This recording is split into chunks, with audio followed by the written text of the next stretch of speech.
Саляму алейкум ва рахматуллахи ва баракату. Я вас приветствую, дорогие братья и сестры. Я хотел сделать небольшое напоминание.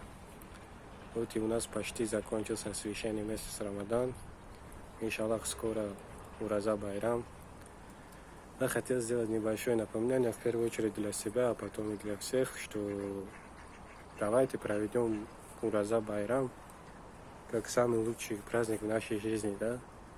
Будем дарить подарки всем своим близким, всем в семье и детям особенности.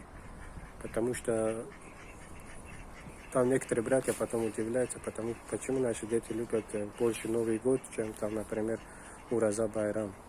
Субханаллах, потому что в Новый год ты даришь подарки, ты устраиваешь праздничную атмосферу для семьи, и ребенок это видит. Он поэтому, естественно, он любит Новый год больше, чем Ураза Байрам, больше, чем Курбан Байрам.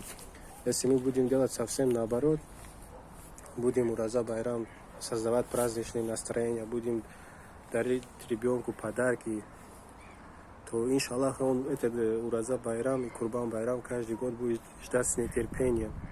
Тем более Новый год и все остальные праздники это харам. Мусульман не должен это праздновать.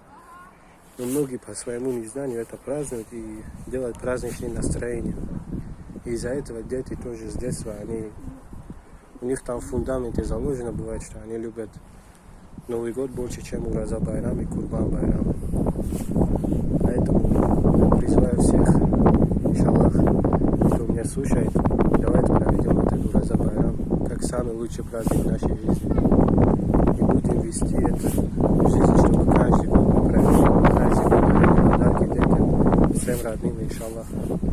Чтобы все с нетерпением ждали Ураза Байрам, и все с нетерпением ждали Рамазан. Саляму алейкум.